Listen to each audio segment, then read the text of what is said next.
All right. Well, welcome to a special Patreon edition of the AIW podcast, whatever you want to call it. We're going to call this one At Homeschooling with Dustin Alberty. And on the line is Dustin Alberty, AIW's first ever dropout at the wrestling school and re-enroller in the AIW wrestling school.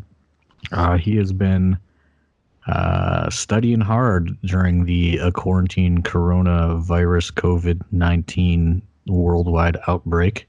So I figured, why not have a little discussion about it? Welcome, Dustin. Hey, Thorne, what's up? What have you been doing with all this free time on your hands? I've had a lot of free time, and I've been doing a lot of character development. I've been watching a lot of wrestling, way more than I've been watching in a long time. I've noticed myself doing the exact same, which it's kind of weird because I think being engulfed in wrestling so much, you kind of like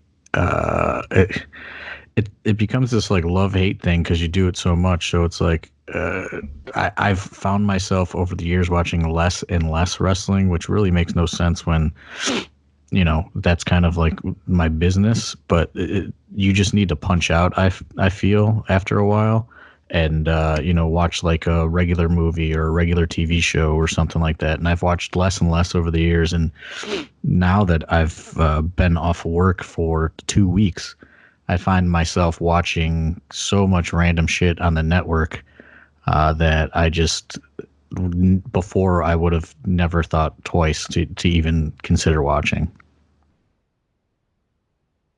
Yeah, it's weird. So, like, I remember it was one of the Men Around the Lake shows. I walked up to you and just said, man, it was a good show, but, like, I just hate wrestling now. And, like, a week later, I was taking the beer from Sandman off the top of a balcony.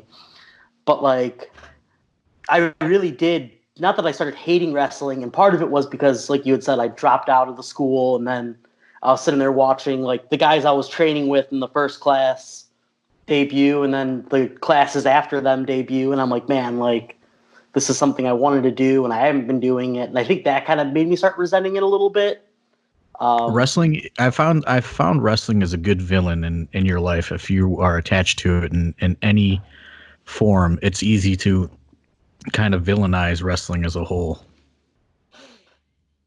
Yeah, it really is. It causes so many issues with, like, people in your life. Like, I know pretty much everybody's parents, like, unless your parent was into wrestling, like, it's like they'll grow out of it sooner or later thing, or, like, nobody gets it unless, like, they're actually, like, a real diehard fan, because even, like, some fans are, like, wishy-washy, like, oh, yeah, I used to watch it. Every once in a while, if it's on, I'll, like, watch it, but it's not like it used to be. So it's real hard to... Yeah, it's really hard to make, like, what I call just, like, civilians understand it, because most of them just have no concept or anything, and that's, girlfriends, wives, husbands, aunts, uncles, cousins, grandmothers, like coworkers. If you're not like in this kind of bubble of wrestling, it's most people don't understand it. But like we were saying, it on the flip side of that, it's easy to portray wrestling as the villain for the problems in your civilian life as well. And some of that comes from, those outside people not getting it or not understanding it. And people will kind of beat you down about it if this is what you're trying to do. And I'm probably in a different boat than a lot of you guys, because I've just been involved in it for so long. It's just, ingrained in like the fiber of who I am pretty much at this point. But for people like you who are trying to break into the business, it's like it's a hard pill to swallow for some people. And a lot of it is very easily to kind of beat you down mentally and kind of cause you to resent wrestling as well. Yeah, and it's like even harder for someone like me. Like, I'm 31, and when I originally came to AIW shows, it was because you guys originally we're going to open a school before you open the school. And I showed up to kind of try to get in on that, but then it ended up not coming to fruition. And then probably 3 years later, that's when the school finally opened. And at that point, I'd been coming to shows for all 3 of those years. Even shows before that I was coming to. And so like AIW became part of my life. And then, part of it becomes a villain in your life thing. Like, you guys finally opened the school. I joined the school. I had a knee issue that I was really working on, which amazingly enough is completely cleared up. Like, I haven't had an issue with it in probably like 2-3 years. And because of that, I wasn't showing up as much. And my girlfriend, fiance, almost wife at the time, wasn't a real big fan of me doing it and the amount of money it cost to do it. And it just kind of wasn't good timing when you guys finally opened the school. And then, I always said I was going to come back, and, it's now my ex-wife, and I am back, but it's 5 years later almost. And it was a roller coaster for you, huh? It really was. It really was. Wrestling was a villain. And, like, it was funny, too, because when I first met my ex-wife, she was a wrestling fan. Like, she watched WWE. She wasn't, like, a big wrestling fan. She came to a couple of AIW shows with me, but, like, she didn't like me being part of, like, she didn't like the way I was around AIW. And I was like, I don't get it. I don't think I'm that much different outside of an AIW show than I am. I mean, you've been around in both situations. I kind of draw the comparison to, like, being in a band. Like, everyone likes to go see the band. Everyone wants to hang out with the band. But then, like, if you're dating a girl and then you become the guy that's in the band, they get, like, all these kind of preconceived notions, probably based on their own kind of, whatever mindset of, the guy in the band or whatever. And then that kind of starts to, like, it's almost like it turns into, like, the blame game. Like you become, like, the person that, people fantasize about or whatever you want to say. But then, like, once you are that person, it's like, oh, wait, like, no, like, they do this and they do that and they do this and that. And you kind of start, I guess, like, paying for the sins of the past and others. And a lot of those stereotypes about being in the band or whatever kind of pour over into your real life, and it becomes it becomes a lot to deal with.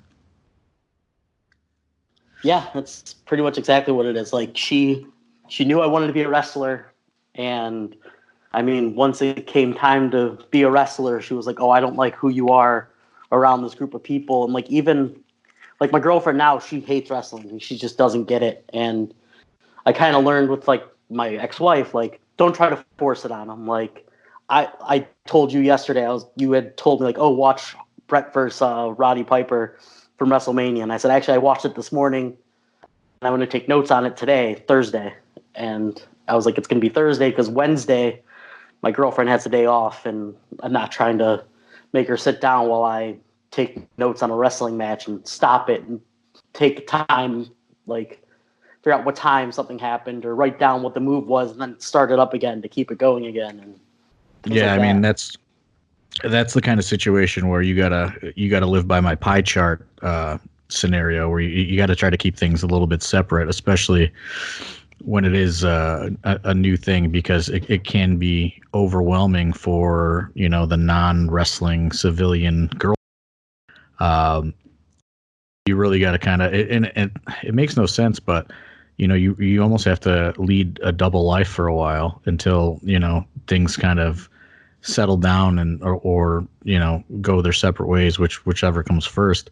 But I did find it interesting that you told me that you were doing so much kind of at home schooling, so to speak, and that's kind of why I wanted to have you on during this quarantine time, so we can talk about life, whatever.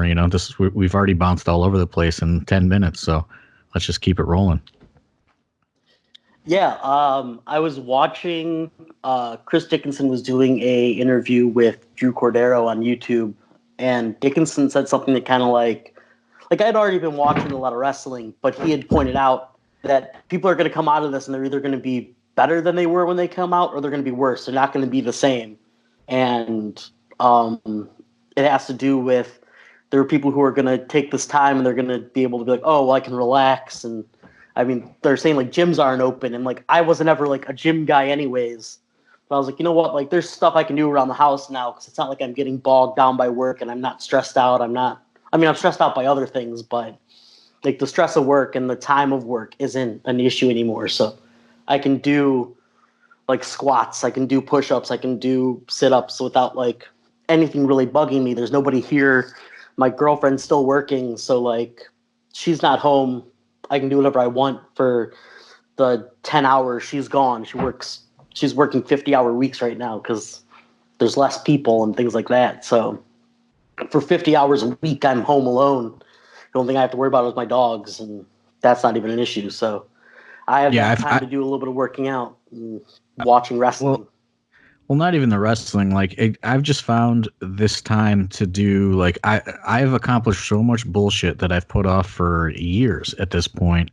Um, and it's just like menial tasks, you know what I mean? Like in a lot of AIW stuff, because to going back to what we were talking about before, like when like I do need that disconnect sometimes because it does get overwhelming, and then like there's stuff that just gets thrown to the wayside. Like I've recorded a ton of Patreon podcasts that have not been released, and this week I've gone through and I've found everything, and I've gotten it all cataloged and organized and ready to go out, and it's just like it's the wrestling, work or whatever. It comes kind of for me in waves towards like, like it's all in and there's a show and like, I'm working on stuff constantly throughout the week when there's show, because there's always another show to come up. There's always, you got to book things 2 shows down the line. There's always a schedule to kind of adhere to. And like right now it's kind of like I have nothing to do. So now I find myself doing all these things that I probably should have done a long time ago, and gotten myself kind of in a better routine to get the additional AIW work done. I'm not doing squats or push-ups in my house like you, but I am trying to come out of this at least better, because my fear is, especially as we don't know how long this is going to go on, like indie wrestling is, very easy to forget for those, people that are, it's just something they kind of do sometimes. It's going to be a very easy thing for them to forget about. So I'm trying to set myself up with more content and, getting active on the AIW YouTube again, because I had all but abandoned that pretty much because, there was no real money coming in, and there still isn't, but now I'm looking at it as a tool to kind of try to just keep people's interest somewhat, and come out of this thing, ready to go on the other end whenever that's going to be. And I think, with what you're doing, you're also doing things that most people are not doing, and that's studying a lot of tape. And, I see you active in the AIW student chat room or group chat, whatever you want to call it. Just urging people like, hey, do this, hey, watch this. And, that's kind of why I wanted to have you on and talk about, like, what have you been doing in this kind of homeschooling era of the AIW school? Because, there isn't a curriculum for us to do over the internet. It's kind of a lot of it is like, you have to be at the school and in the ring and around people. So I did find it interesting that, you are doing some stuff, and, let's hear about a lot of that stuff that you're doing. Yeah, so I mean, it is just watching a lot of wrestling. I would say probably like all of last week, I probably watched more independent wrestling too than I've watched in a long time. Like usually, if I'm watching wrestling, I'll throw on an AIW show that I've already seen before on IWTV, or I'll turn on a Survivor Series or WrestleMania or SummerSlam or something that I've seen a million times before. But like last week, I watched a lot of IWTV. They had a lot of those shows that were live for the first time, like live from tape for the first time. Like we had Hell on Earth and things like that. The live to tape debuts. Yeah, so I was watching a lot of that type of stuff and just seeing people who I've never seen before or people who I've heard of before. I was like, oh, this is like really cool. And like I said, I was kind of keeping up with things. I think last week I was kind of just looking at the week off as like, okay, I have like a week off. Let's decompress. Like, let's try to figure out what's going to happen in life now, which I mean, we still don't have many answers, but yeah, so I use like my first week as like a relaxation period. That's the thing is like, that's kind of what I did too, because I dumbly thought, even before Gauntlet was canceled that like this thing was going to be over in a few days, so like I didn't really do too much. And like, I was like, well, I don't really sleep that well all the time. So I was like sleeping in and, I was just like relaxing and kind of just like watching TV and catching up on stuff. And then like, as this thing has continued to evolve, I was like, oh, well, I can use this time and, I can clean out this, when Chandler Biggins died, I had boxes and boxes of his stuff like dropped off at my house. His mom has given pretty much everything he ever owned that was a wrestling item to AIW or me to figure out what to do with. And, there's just boxes and boxes of stuff in this spare room at my house. And I finally started going through it all this week and cleaning it out and, just like I said, trying to figure out a way to better myself because, we don't know how long this is going to go. And I did use that first week as like the same as you, like a relaxation thing. And then I realized like, well, I better start doing something because, the days will start to just blend together if all you're doing is like sleeping and watching TV, Yeah, and that's kind of how I started to feel. Like it literally was like, oh shoot, what day is it? Thursday? No, it's Wednesday. Like it really was like there's nothing to make the days seem like they're any different, which I already had that issue starting third shift jobs. Like I was working third shift before everything happened, so it was hard enough to keep the day straight. And then like I didn't even have work to keep my day straight. And I was forgetting what day it was. And it was like last week was literally a blur. So right. Like I said, it's relaxing. So getting to where I am now. What made you kind of change? Was it watching that interview with Chris Dickinson or, what kind of motivated you to like, strap down? Because, you were like, you're doing like online seminars and all kinds of stuff. Yeah, that's the thing. The Dickinson thing helped a lot, and then literally like the week before everything kind of got shut down, Elijah, who's another student, he had messaged me and was like, "Hey, are you going to be there today?" He broke his leg in training. Well, fractured his leg. It's not like broke. In training, just like on an up and over, like a really basic thing. And he like had messaged me. He's like, "Hey, you're going to be there today?" And I was like, "Well, it depends on if I get enough sleep," and which is what it's really been lately. Is did I get enough rest before training to be able to go straight from training straight to work and then be able to work through the night? And he kind of pushed me a little bit. I'm like, all right, cool. Like, you know what? Elijah's going to be there. He has a broken leg. He can't even do anything. I might as well go. And I went, and I really enjoyed it, and I got a lot out of it, which, usually is what happens when you actually show up to class. And I was like, all right, I'm really going to, like, buckle down on this now. And then the next week, the school gets shut down. And I'm like, all right, well, I did 2 classes, and then I was there on the Monday that they announced that all the gyms have to shut down. And for a while, it was just me and Mikey Montgomery working on little different spots for him. And I had a couple ideas that I came with. And then Dr. Dan showed up. And it was just the 3 of us going over ideas. And then we just kind of all sat down and talked about how weird it is and how we don't know what's going to happen. And it was nice to be like one of the last people in the ring at that point.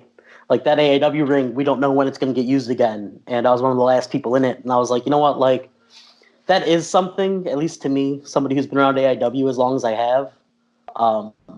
So it meant a lot to me. And I was like, you know what? I got to keep this momentum going. And then, like I said, I used a week to thing. And then I was watching wrestling. I was really enjoying all of it. for the first time in a while. And that's an important thing that you just said there that I don't think people realize is the momentum of just the motivation for wrestling. I mean, a lot of it is momentum. Like you have to kind of get in that routine, and it's much easier to fall out of the routine than it is to get into the routine. But once that momentum is built up and you have that kind of set schedule in your head, it becomes a lot easier to follow. But you take a week off, and it could be months before you build that momentum up again.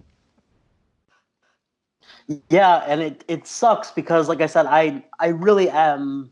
I was really bad at being at training. I'm always there for like ring crew. I'm always there because usually that stuff's on my days off, or it's on nights where, I mean, if we're doing a ring crew thing, we usually don't start until 6:37, and I can roll out of bed and go straight to start doing ring crew. But like if I'm going to training, I have to shower beforehand. I have to come home. I have to shower afterwards. So my time's not really as open on days where I have to work with like things like that. So like I could always make ring crew. I could always do things like that. And like I said, I had lost not that I had lost the drive to go to training, but I had kind of lost the not momentum, what's the word I'm looking for? Almost the schedule of going to training and coming home. And I mean, it's easy. It's easy to fall out. It's easy to fall out of that routine. I think routine is probably what you're looking for, because going to training exactly what I'm looking for. Yeah, is a routine, and like you need to develop that routine. And if you don't develop that routine, it's really difficult. And like some of these guys, they'll come, and this probably applies to you too. It's like they'll come once, and then you don't see them again for 6 weeks, and then they come once, and then you see them again in 4 weeks, and it's really hard to kind of just get that routine and retain things that you learn at the school on the same time.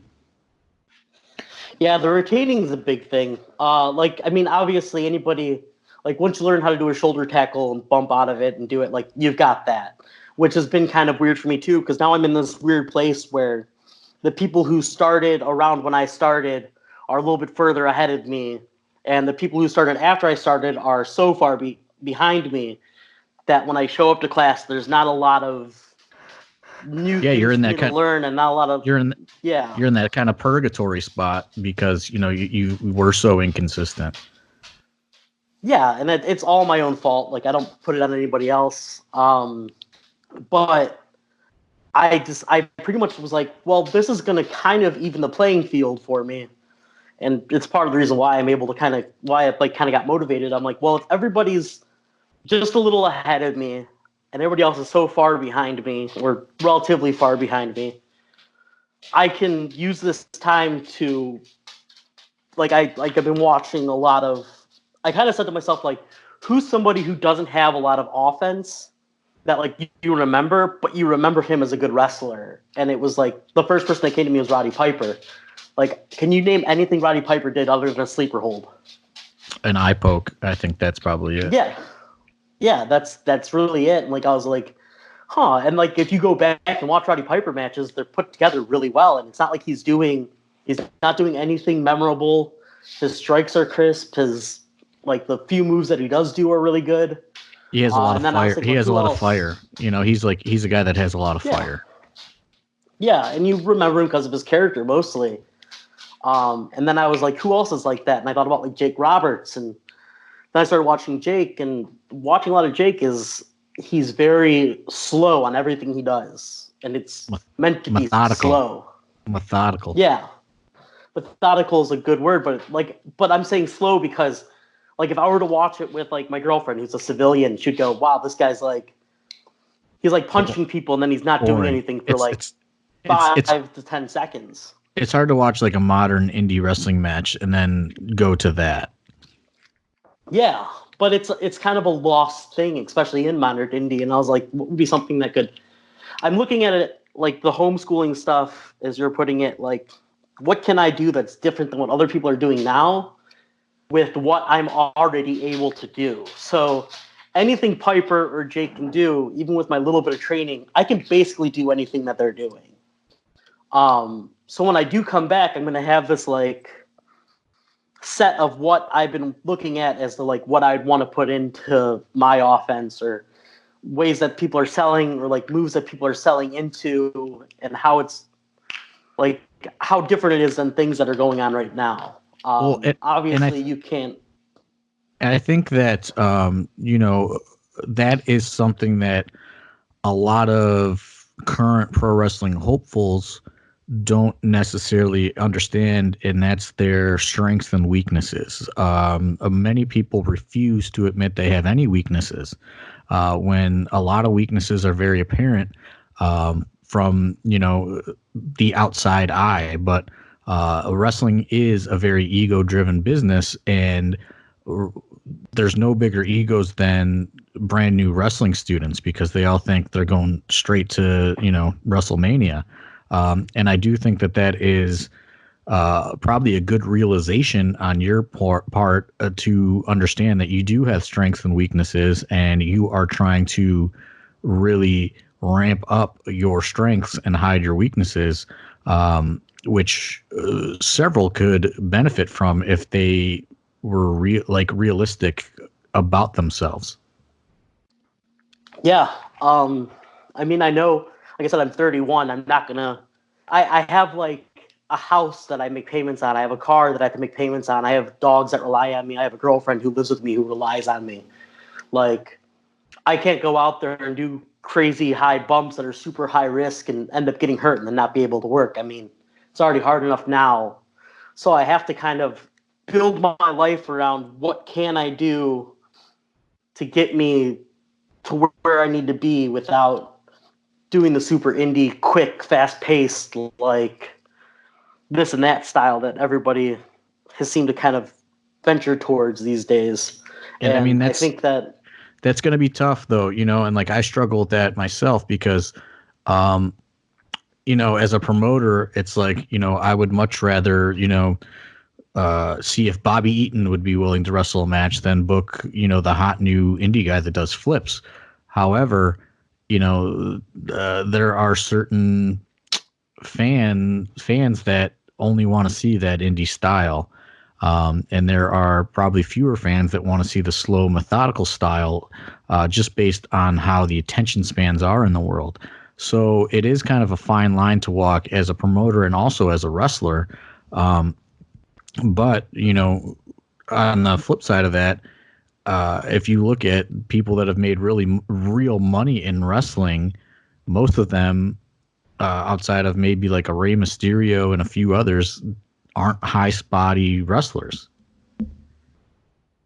Yeah, and I think that's another thing that kind of like led me towards like the Jake and the Piper thing. Like Piper wrestled forever and at like a decent level forever. I mean, even when he had his last couple like I'm an old man matches, like he wasn't bad. And I think that part of it was because his style led to him being able to have a long career. Even Jake, I mean, if it wasn't for the drugs and stuff, he probably could have had a very long, very like, still wrestling well into like the late 90s, early 2000s style, almost like Piper did. And I mean, Jake was wrestling. Led me towards it. Jake was wrestling us up to a few years ago, but it wasn't at a high level. Well, that's what I'm saying. It definitely, I think that his style led to him. I mean, he wasn't taking these big, crazy bumps. He wasn't, I mean, outside of the DDT messing up his hip a lot. Like, he didn't do anything that was super out of the norm. And I think that part of what made them so big, too, was their character. And I think that, especially in indie wrestling now, is becoming a big part of things with people like Warhorse and Danhausen. Like, I think characters become a much bigger thing than even work rate. Not that neither of those guys can actually work or anything like that, but, like, it's one of those, if you're putting out content and people gravitate towards that content, and somebody who's a good person to use is Arthur MacArthur. Came out of the school and he had a character and he uses that character to drive his social media. And while he's not as big as those other two guys, there's no reason he can't be. And like I've talked to him about ideas that he has and things like that. And I think that, and he doesn't do anything that's super flashy. And Danhausen doesn't do anything that's super flashy. And Warhorse, from what I've seen, doesn't do anything that's like outlandishly like fast paced and quick. but I think that that's something that is going to come out of this as something that people notice. I think that like both Warhorse and Danhausen have been putting out content to keep themselves relatively relevant. And I think I think that's helpful. I would love to have Arthur MacArthur do a podcast because I have no idea what his initial intentions were as a what his wrestling character was going to be, but I just like looked at him one day and I was like, he looks like a fucking circus strongman, and it became like kind of like a joke, like an inside joke with myself and like Dom and Dan and others, and I don't know, I think somebody finally pitched it to him and he just went with it. And because I do think the character on this, especially when you're a brand new wrestling student, I think the gimmick and the character is so important because it allows you to connect with a fan base much quicker than you're the guy in black tights that does the flips. Because, the character, I tell everybody this at the school, the character is, or the gimmick is a good crutch for you to stand on, especially early on, because it kind of bumps you up so many notches if you have a character that's done well, and you can do it on virtually any show anywhere, and you know exactly what your direction is and what you can do, and you have like a whole kind of act down pat, as opposed to if you go to like bumfuck West Virginia and you want to be the guy that does all the flips, I think that is much harder to get over in brand new environments than if you have a set character. Yeah, and I've been doing a lot of character development stuff too in my time off. Like, I had an idea for a character for the past like year, and I don't know, for some reason I was thinking about it the other day, and I'm like, like there's only so much you can do with that, and there's only so much like you can say or do to put that over. And then I was like, what if it was more like, I started to kind of lean it towards something else, and then without completely getting rid of that character, I kind of turned it into something completely different. And I mean, once I'm like trying to put that part together, I feel like that's something that I can use to do things on social media that are different, or do things in the ring that are different, or cut promos that are different. I mean, one of the things that I have going for me that a lot of people in the school don't or haven't is I can actually like talk. Like, I mean, outside of like Wes and a few other people, like not a lot of them are big talkers, and it's something that kind of I have going that a lot of people don't necessarily have going for them. Yeah, and I think that is just honestly, partly my fault because so early on, especially in those early classes, we would do promo, different promo routines and different kind of character development exercises, and I had just become so much less active at the school in the recent year or so, year and a half. Just based on, having so many just other responsibilities, on top of working a regular job, it just became so much to where it's like, do I want to go to the school as soon as I got off of work? And, I lost that kind of momentum of going to the school because, I thought that we had such kind of a good curriculum and routine developed, but the Dom isn't a guy that should be really teaching promos, and that's just kind of on me to where going forward, I think I'm going to become a lot more active and get back to doing the presentation skills and just the different kind of character development routines. But yeah, another thing that you were doing is you're seeking out like online seminars excuse me, and different things. Talk a little bit about that. Yeah, so it's only been going on for like a few days now. I haven't watched the last couple days because, like I said yesterday, it was all girlfriend day, and then I woke up probably about, at this point, 2.5 hours ago. I haven't even watched anything to take notes yet today.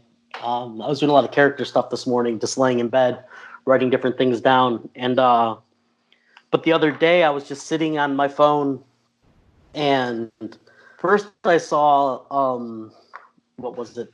Catch Wrestling at Catch Wrestling on Twitter. They had pretty much broke down the entire Daniel Bryan versus Drew Gulak thing, and I was like, oh man, like I've seen him do things like this before. This is something good. So I pushed that out to Isaiah and Elijah, who are two students who are roughly within the class that I'm in, and I thought that was a really good thing, and they've done things like that before. And then again, I was just kind of like on my phone, twiddling my thumbs, like just not much to do. And I ran across Sin Bodhi is running like an online school that has Gangrel and Tyson Dukes and Cody Hawk, like a bunch of wrestlers who've been around for a long time. Dr. Tom Pritchard's in there, and they're every day. Sin Bodhi comes on and does an hour and a half of like a seminar where he talks about, like the one I watched, he talked a little bit about like haha comedy stuff and where to put it, where not to put it, how to use it without having to take over an entire match to be a comedy match. And then he talked for probably a good like 30 minutes on how to work the eyes. And I'm like, that's an interesting thing. That kind of is what got me towards the Roddy Piper thing too. Like you said, he does the eye poke. And then I went to, then like, I know yesterday I didn't watch it, but I saw somebody talking about it. He did like another like 40 minutes on how to work fingers. So it's like just kind of like small little things like that. And then I've seen Gangrel put up a couple videos yesterday talking about stuff. So it was just one of those like, I don't know. I don't even know how I came across it. I don't know who posted it. I don't know if it was just he like pushed it as far as to like so people could see it. But it said like if you're a pro wrestler or you're in school, if you're in the wrestling schools, or if you're in the business, you can join this for free, and we'll go over things. And I was like, oh, that's an interesting thing to do. So I put that out there for people. And I mean, like I said, I've watched two videos. The one was just kind of like a brief overview of what's going to be going on, and then, like I said, the second one, he did a lot of comedy talk, and he did a lot of like he talked about how to work the eyes for a half hour, 40 minutes, and it's something that I never like. Not that Dom would never have talked to you about it, but like if you went to the school and he said, "Oh, Dom, I want to learn how to work the eyes," I don't know what Dom would have told me, but like, yeah, and I that's think interesting. Dom would even tell you people like this are like things like that are things that you aren't necessarily going to learn in wrestling school. Those are things you're going to learn by talking to other people. So it's not a thing against Dom. It's not a thing that Dom doesn't know how to do, but it's something that I don't think Dom would ever think to teach, if that makes sense. Yeah, no, that's very interesting. And I guess as we wind this down, what's on the docket for you to study this afternoon? I'm going to go back and watch the Roddy Piper Bret Hart WrestleMania match. I want to kind of dive into. I watched the Rick Rude versus Jake the Snake Saturday Night Main Event match where Rude is wearing the Cheryl tights. Yeah. And I'm going to go back and watch that because there's a couple interesting things that I watched on there that I kind of want to just take note of. The way he works with Rude. Like him as a babyface is an interesting thing. So I'm going to do a lot of like Jake as a babyface watching because he is slow, he sells more. And methodical, he sells more. Like you can really see how he sells certain things and what he does to sell certain things. And then I'll probably go back after I watch a few babyface matches and watch a couple Jake as a heel matches and see how that differentiates between him as a baby versus him as a heel. Here's, I guess I'll leave you with this little bit of, I guess information or whatever you want to call it. I don't know if this applies to Roddy Piper at all, but, maybe seek out Jake the Snake's run in AAA to see, him working with luchadors and just totally outside of his realm of work, because I know in the mid 90s, maybe early 90s, he had a brief run in AAA, and that's that's the kind of stuff that I find interesting, is maybe try to find these guys outside of their element and see how they adapt, or find some footage of guys in Japan, or just kind of outside the box stuff, because I think that's when you really kind of learn a lot of what their skill sets and how important they are, to see them put to work in just the outside the box situation.